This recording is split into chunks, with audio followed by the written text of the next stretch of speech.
Hello everyone. So last video में हम लोगों ने देखा था, एक बार रिकॉल कर लेते हैं उन सारे टॉपिक्स को।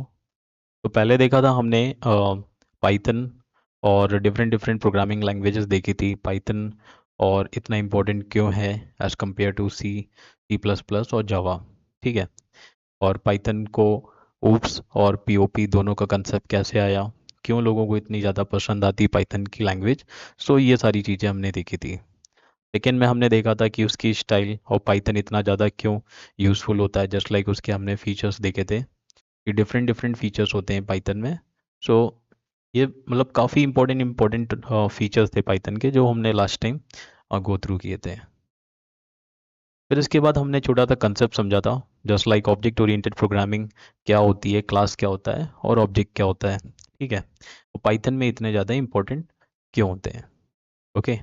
मैंने आपको क्लास का एग्जांपल लेके बताया था कि जो कार होती है ये हमारी बेसिकली क्लास होती है। इसके नीचे जो डिफरेंट डिफरेंट जो ब्रांड्स की जो कार होती है उन्हें हम लोग ऑब्जेक्ट बोलते हैं। ठीक है।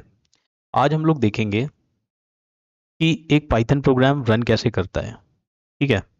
सपोज हमारे पास एक नॉर्मल सा एक पाइथन का प्रोग्राम है जो कि हेलो वर्ल्ड प्रिंट करता है।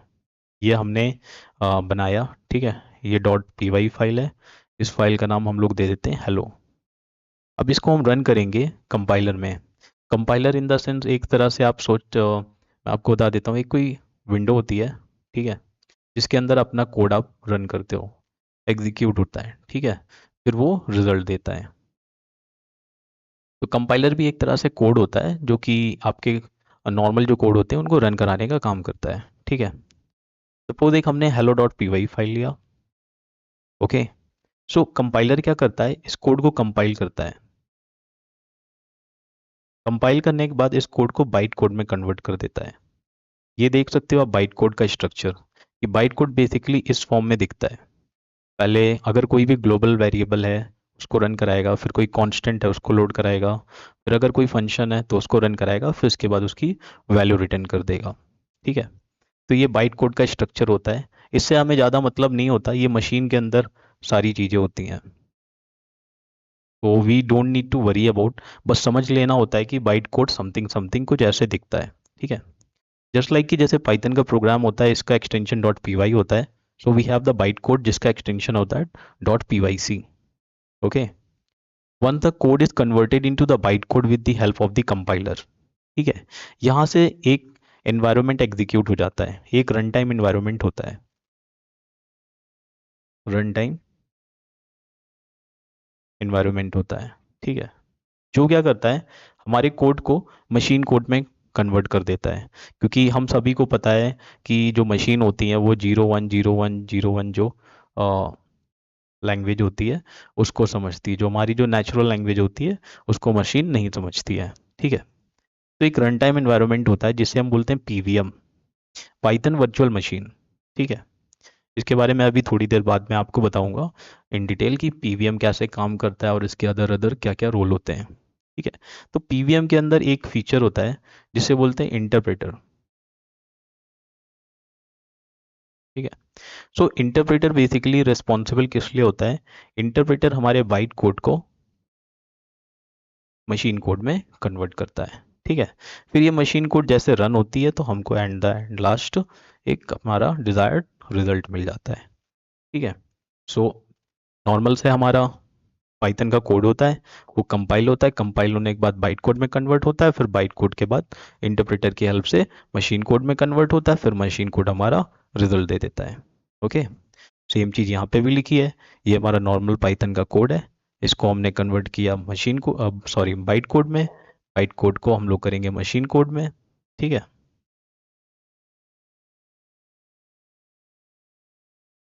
फिर ये जैसे रन होगा इसको मशीन एग्जीक्यूट करेगी, फिर रन होने के बाद हमको रिजल्ट मिल जाएगा। तो ये बेसिकली वर्किंग होता है कि एक पाइथन कोड कैसे मशीन के अंदर रन करता है। ठीक है। अभी आपको बताना है मेरे को पीवीएम क्या होता है। ठीक है। So PVM stand for Python virtual machine, जो कि मैंने अभी आपको बताया। And it is responsible for running the Python programs and managing the execution of the environment. ठीक है। जो पाइथन का जो प्रोग्राम चलाता है, क्यों ये मैनेज करता है प्रोग्राम्स की रनिंग को, क्योंकि इसके अंदर इंटरप्रेटर होता है। डिफरेंट डिफरेंट इसके अंदर फीचर होते हैं जो हम देखेंगे। एक रन करने के लिए हमारे पास इंटरप्रेटर होता है, ठीक है, and managing the execution of the environment. The Python virtual machine is the core run time environment that execute the Python byte code. C Python byte code से स्टार्ट होगा, इसके पहले नहीं। इसके पहले क्या हमारा जो कंपाइलर होगा वो काम करता है, manages the memory. Memory management के लिए इसके पास मेमोरी मैनेजर होता है पीवीएम के अंदर ही, ठीक है, and provide the platform independent execution environment for the Python programme. तभी हम लोग बोलते हैं जो पाइथन जो होती है हमारी प्लेटफॉर्म इंडिपेंडेंट लैंग्वेज होती है, बिकॉज ऑफ किसके कारण, सिर्फ पीवीएम के कारण। ओके, सो नॉर्मल सा पाइथन कैसे वर्क करता है वो हमने देखा। जैसे हमारा जो सोर्स कोड होता है, जो हमारा नॉर्मल जो कोड होता है उसको हम लोग सोर्स कोड बोलते हैं। तो पाइथन स्क्रिप्ट हो गई से हेलो, ठीक है, उसको हमने कंपाइल किया, that compile script converted into the byte code, और फिर इसके बाद यहाँ से पाइथन का सॉरी पीवीएम का जो रोल होता है वो स्टार्ट हो जाता है, ठीक है। तो PVM execute the byte code, interpreting and carrying out the instruction on the computer, and final we get the result. So ये वर्किंग होती है पीवीएम की, ठीक है। सो नेक्स्ट में हम लोग देखते हैं कि आप जैसे मैंने अभी थोड़ी देर पहले आपको बताया कि कंपाइलर होते हैं, ठीक है। तो डिफरेंट डिफरेंट टाइप्स के कंपाइलर होते हैं हमारे पास। ऐसा नहीं है कि एक ही प्रकार का कंपाइलर होता है, ऐसा कहीं ज़रूरी नहीं होता, ठीक है।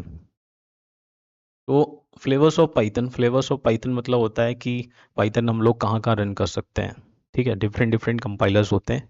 तो बाय डिफ़ॉल्ट जो कंपाइलर हम लोग यूज़ करते हैं उसे हम लोग बोलते हैं बाइट कोड कंपाइलर।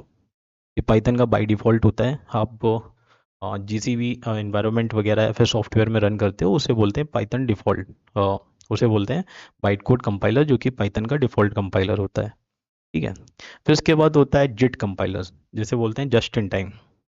ये हमारा दूसरा कंपाइलर होता है। फिर इसके बाद होता है सी पाइथन। सी पाइथन बोलते हैं इसको, फिर पी को वो हटा देते हैं, फिर इसके बाद साइथन बोलते हैं इसको, ठीक है। पहले इसको सी पाइथन बोलते थे, ठीक है।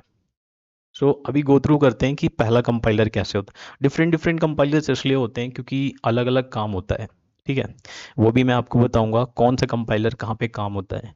जैसे हम सी की बात करते हैं तो सी जैसे माइक्रो कंट्रोलर्स में अगर कोडिंग करनी है, ठीक है, तो वहाँ पे अलग कंपाइलर यूज़ होता है, ठीक है। जब हम लोग बात करते हैं डेटा साइंस की तो वहाँ पे अलग सा कंपाइलर यूज़ होता है, ठीक है। तो ऐसे डिफरेंट डिफरेंट हैं, तो अभी देखेंगे। जैसे नॉर्मल जो कोडिंग होती है उसके लिए बाइट कोड कंपाइलेशन या फिर कंपाइलर की ज़रूरत पड़ती है। तो commonly used in standard Python development to execute the Python code efficiently within the Python interpreter, ठीक है। तो यहाँ पे हम लोग बाइट कोड कंपाइलर का यूज़ करते हैं।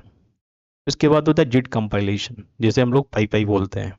Utilize for improving the performance in scenarios with the byte code interpretation is the bottleneck, providing the near native execution speed. ये क्या करता है, आपकी जो स्पीड होती है उसको इंक्रीज कर देता है। सपोज आपको कहीं कहीं बहुत ज़्यादा स्पीड चाहिए तो वहाँ पे आप इस कंपाइलर को यूज़ कर सकते हो प्रोग्राम को रन करने के लिए। कंपाइलर कुछ नहीं, एक तरह से एक प्लेटफॉर्म है आपका, ठीक है, जहाँ पे आप अपने प्रोग्राम्स को रन करते हो। डिपेंड करता है आपका यूज़ केस क्या है और आप कौन सा प्रोग्राम रन कर रहे हो, ठीक है।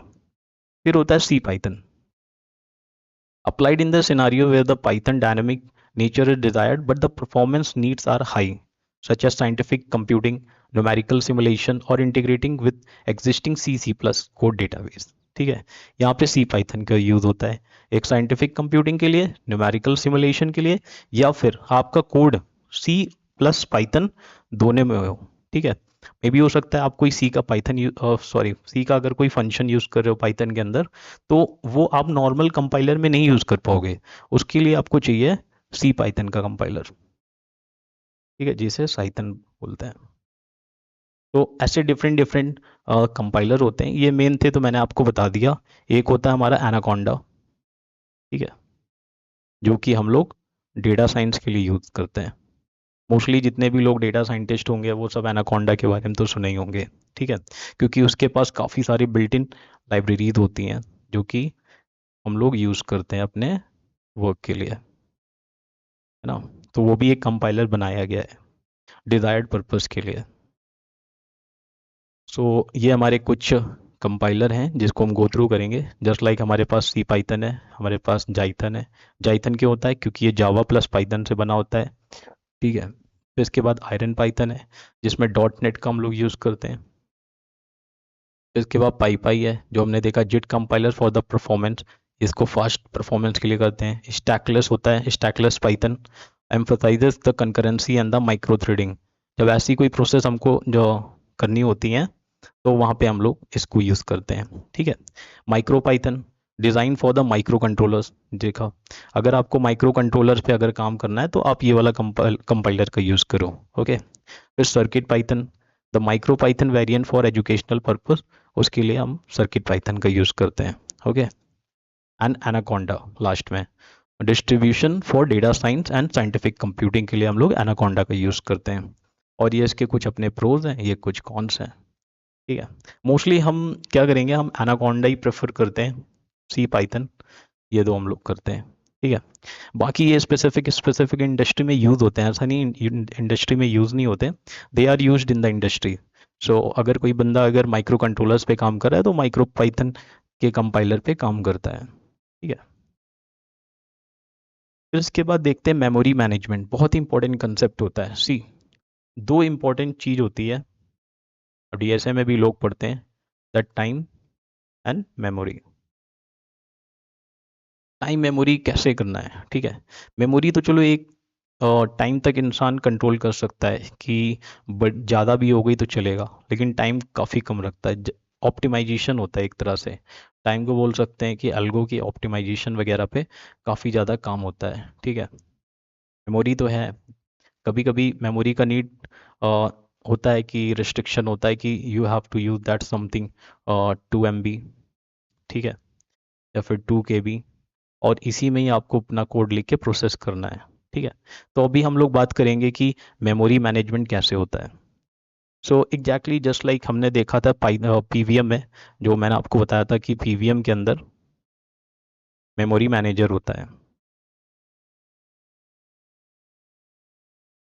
वो क्या करता है, आपकी मेमोरी डिसाइड करता है कि कब आपको एलोकेट करनी है, कब आपको उसको फ्री कर देना है, ठीक है।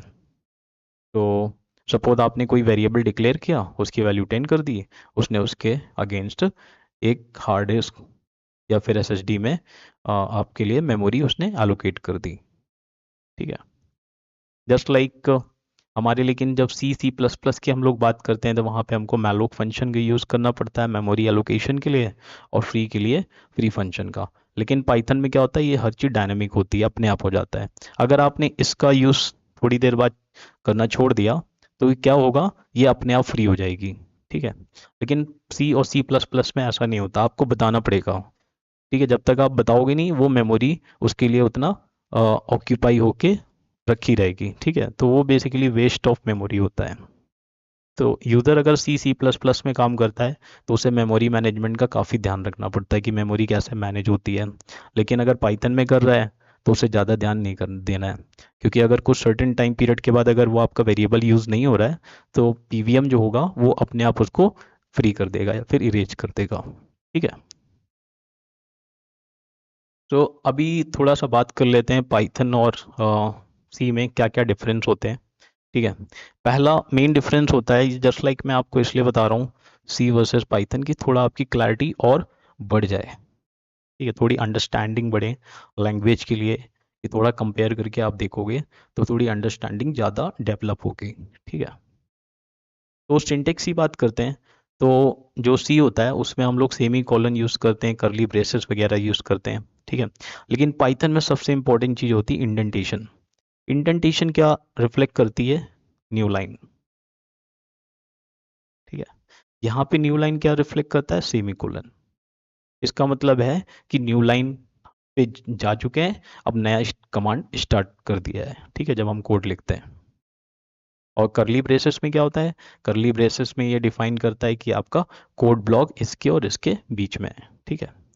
और यहाँ पे हम लोग होते हैं हम लोग कोलन का यूज़ करते हैं, जैसे इफ़ या फिर एल्स की कंडीशन लगाते हैं या फिर कोई लूप वगैरह लगाते हैं तो हम उसके बाद कोलन लगा देते हैं कि यहाँ से यहाँ तक का वो हमारा पूरा एक ब्लॉक है, ठीक है। और सी में हम लोग उसकी जगह करली ब्रेसेस यूज़ करते हैं, ओके। सिस्टम टाइप क्या होता है, ये स्टैटिकली टाइप्ड होते हैं। स्टैटिकली टाइप जो मैं आपको बता चुका हूँ कि इसमें अगर कोई वेरिएबल होता है उसको आप पहले डिफाइन करते हो कि इंट ए है, ठीक है। लेकिन पाइथन में नहीं करते हैं, पाइथन में आप नॉर्मल ए लिख दो तो दैट पीवीएम विल अंडरस्टैंड कि ये हमारा इंट है, फ्लोट है, डबल है। सॉरी, डबल नहीं होता, इंट होता है, फ्लोट या फिर स्ट्रिंग होता है, ठीक है। डबल डेटा टाइप पाइथन में नहीं होता है, लेकिन सी में डबल डेटा टाइप होता है, ठीक है। मेमोरी मैनेजमेंट जैसे अभी मैंने आपको बताया कि मैनुअल होता है, फ्री और alloc फंक्शन को आपको यूज़ करना पड़ता है, लेकिन इसमें हमारा ऑटोमेटिक होता है, ठीक है। स्पीड की बात करें तो सी बहुत ही ज़्यादा फास्ट होता है, तभी ये हमारा जो होता है माइक्रो कंट्रोलर्स वगैरह में सी लैंग्वेज से ही हम कोडिंग करते हैं, ठीक है। ये थोड़ा स्लो होता है क्योंकि इंटरप्रेटेड होता है, डायनेमिक टाइपिंग इसमें होती है, तभी ये ज़्यादा स्लो हो जाता है, ओके। पोर्टेबिलिटी, लेस पोर्टेबल होता है, ये हाईली पोर्टेबल होता है क्योंकि इसमें पीवीएम होता है, ओके। एंड फिर इसके बाद ईज ऑफ लर्निंग, ये थोड़ा कॉम्प्लेक्स होता है क्योंकि इसमें पॉइंटर्स के कंसेप्ट आते हैं, एक्सप्लिसिट डेटा टाइप्स होते हैं, कुछ सिंटेक्स वगैरह का भी इसमें सीन हो जाता है। लेकिन ये इजी होता है, सिंपल सिंटेक्स होता है और हाई लेवल एब्स्ट्रैक्शन होती है, ओके। एप्लीकेशन डोमेन की देखे जाए तो ये सिस्टम प्रोग्रामिंग में होती है, एग्जैक्टली एम्बेडेड सिस्टम में होती है, ठीक है। कंट्रोलर्स वगैरह जब डिज़ाइन होते हैं तो वहाँ पे यूज़ होता है। लेकिन पाइथन को देखा जाए तो वेब डेवलपमेंट में यूज़ होता है, जैंगो में हम देख सकते हैं, ठीक है। डेटा एनालिसिस, स्क्रिप्टिंग, और इसके तो एन नंबर ऑफ यूज़ है यार, मशीन लर्निंग, डेटा साइंस, हर जगह मतलब हम लोग पाइथन को यूज़ करते हैं, ठीक है।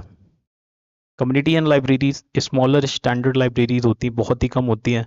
मोस्ट ऑफ द लॉजिक जो होता है हमें खुद ही बनाना पड़ता है, ठीक है। लेकिन पाइथन में ऐसा नहीं होता, रिच काफ़ी ज़्यादा लाइब्रेरीज होती हैं, ठीक है। हमको नॉर्मल अगर शॉर्ट भी करना है तो हम शॉर्ट फंक्शन का यूज़ कर सकते हैं।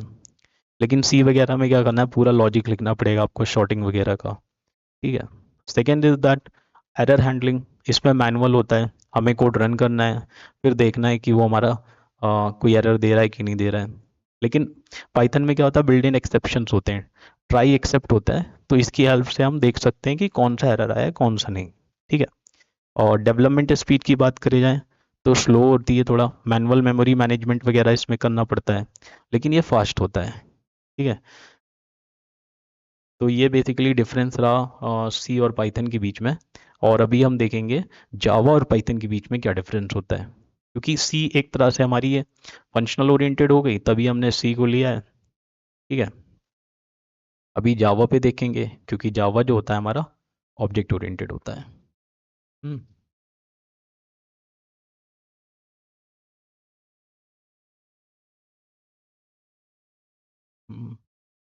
ओके, तो पाइथन एज यूजुअल जो उसका सिंटेक्स होता है काफ़ी ज़्यादा सिंपल होता है, इंडेंटेशन हम लोग यूज़ करते हैं, ठीक है। कोलन यूज़ कर सकते हैं कि हम लोग पूरा ब्लॉक बताने के लिए। लेकिन जावा में क्या होता है, सेमी कोलन यूज़ कर सकते हैं, करली ब्रेसेस हम लोग यूज़ करते हैं, semi colon new line indicate करता है, वेरस करली ब्रेसेस जो होता है पूरा ब्लॉक इंडिकेट करता है।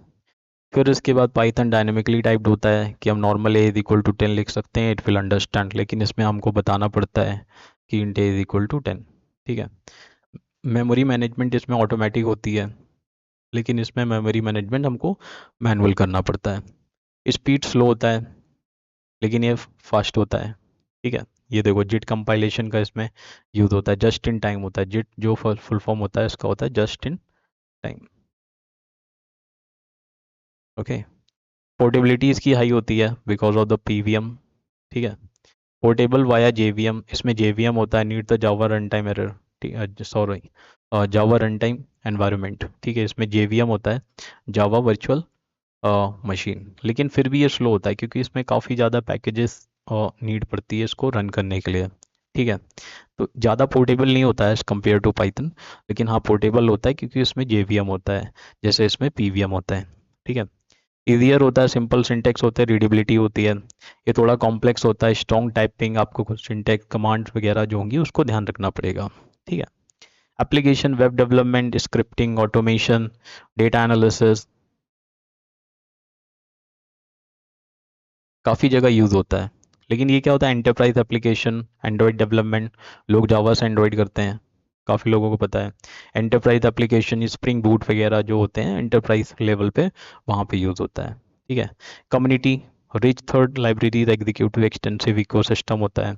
Large standard library, strong enterprise. मतलब कम्युनिटी की बात करें जाए तो यार पाइथन और मोस्टली जावा में काफ़ी रिच कम्युनिटी होती है। ठीक है, तो एज सच इसका कोई डिफरेंशिएशन तो कर सकते हैं, नहीं भी कर सकते हैं। ठीक है। इसके बाद कंकरेंसी लिमिटेड होता है, ग्लोबल इंटरप्रेटर लॉक होता है, इसमें built in support for thread and concurrent programming के लिए इसमें सपोर्ट होता है। ठीक है। एरर हैंडलिंग, इसमें ट्राई एक्सेप्ट होता है, इसमें भी ट्राई कैच फाइनली होता है। ठीक है। और फिर इसके बाद देखेंगे डेवलपमेंट स्पीड, ये फास्टर होता है, rapid prototyping, fewer lines of code होता है, ये स्लो होता है। ठीक है। More boiler plate, explicit data typing होता है इसमें, क्योंकि आपको एक सिंटेक्स पूरा फॉलो करना पड़ेगा, और इसमें ऐसा कुछ एज सच कोई सिंटेक्स वगैरह नहीं होता है। ठीक है। तो हमने बेसिकली अभी तक इंट्रोडक्शन टू पाइथन में डिस्कस किया कि पाइथन क्या होता है, कैसे काम करता है। ठीक है। Behind the scene Python machine में कैसे काम करता है, और दो प्रोग्रामिंग लैंग्वेज से हमने उसको पाइथन को कंपेयर किया। ठीक है। सो इंट्रोडक्शन टू पाइथन एक तरह से ये तो फिनिश हो चुका है। ठीक है। नेक्स्ट लेक्चर में हम लोग देखेंगे कि पाइथन को कैसे इंस्टॉल करना है सिस्टम में। ठीक है, उसका इंस्टॉलेशन जो कि काफ़ी इम्पोर्टेंट होता है। इंस्टॉल करने के बाद इसका पाथ कैसे ऐड करते हैं इन्वायरमेंट वेरिएबल में, पाथ एडिशन। ठीक है, इसको कैसे करते हैं। और फिर इसके बाद देखेंगे कि कोई भी अगर हमको मॉड्यूल्स इंस्टॉल करना है या फिर लाइब्रेरी, तो उसको कैसे इंस्टॉल करने के बाद उसको चेक करेंगे। ठीक है, उसका इंस्टॉलेशन देखेंगे, और फिर उसके बाद उसको कैसे चेक करेंगे। और एंड द एंड लास्ट एक छोटा सा एक प्रोग्राम हम लोग रन करके सिस्टम में देखेंगे। अभी तो नॉर्मल मैं आपको ऐसे ही दिखा रहा था कैसे, क्योंकि सी थ्योरी के साथ साथ बिल्कुल मतलब बैकएंड अच्छी सी थ्योरी के साथ साथ हम प्रैक्टिकल भी करते हुए चलेंगे। ऐसा नहीं कि सिर्फ थ्योरी पे ध्यान देंगे, पैरेलली बिल्कुल करते चलेंगे। ठीक है।